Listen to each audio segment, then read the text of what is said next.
शक्ति की आराधना का पर्व नवरात्र अब समापन की ओर है और सभी लोग महाअष्टमी और महानवमी के इंतज़ार में हैं, क्योंकि नवरात्रों की ये दो तिथियां बहुत ही खास मानी जाती है और इन दो तिथियों में कन्या पूजन करने की मान्यता है। महाअष्टमी और महानवमी के दिन देवी माँ की पूजा करने के साथ ही कन्याओं की पूजा कर उन्हें भोजन करवाया जाता है और उपहार व दक्षिणा दी जाती है। नवरात्र की इन तिथियों में कन्या पूजन करने से भक्तों को माँ का पूर्ण आशीर्वाद होता है।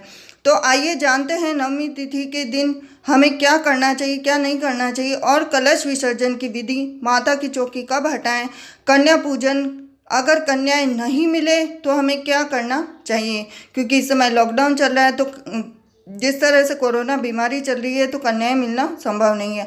तो इस तरह से नवमी तिथि प्रारंभ है 13 अक्टूबर को रात 8:07 पर और नवमी तिथि समाप्त है 14 अक्टूबर को शाम 6:52 पर। इस बार नवमी पूजन 14 अक्टूबर के दिन गुरुवार को किया जाएगा। नवमी के दिन कन्या पूजन का सुबह का मुहूर्त 14 अक्टूबर सुबह 11:43 से 12:30 तक है। और माता की चौकी हमें कब हटानी चाहिए, इसके बारे में सबसे ज़्यादा खास है, क्योंकि जो लोग व्रत और उपवास करते फलाहार करते हैं वह दशमी के दिन ही चौकी हटाते हैं। तो माता की चौकी दशमी के दिन आपको हटानी चाहिए और दशमी तिथि के दिन ही दुर्गा विसर्जन करना शुभ माना जाता है।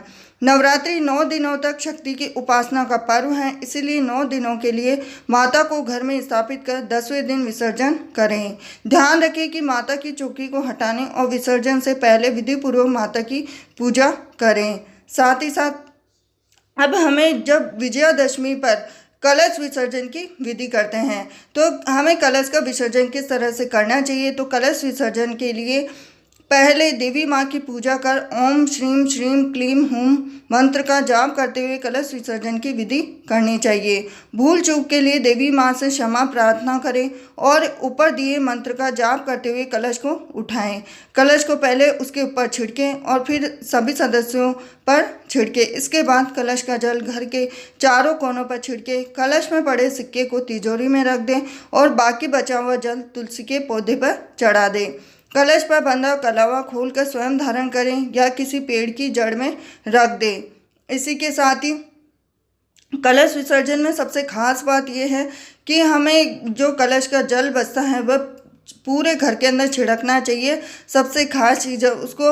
अब कभी कभार ऐसा होता है कि कलश में जल सूख जाता है, तब हमें क्या करना चाहिए। तो कलश आप विसर्जित कर सकते हैं। और इसी के साथ आज हम जानेंगे कि कन्याएं नहीं मिले तो हमें क्या करना चाहिए। तो शास्त्रों के अनुसार अगर कन्या पूजन के दिन कन्याएं ना मिले तो अपने ही घर रिश्तेदारी की बेटी भतीजी को भोजन के लिए आमंत्रित कर उनका पूजन कर सकते हैं।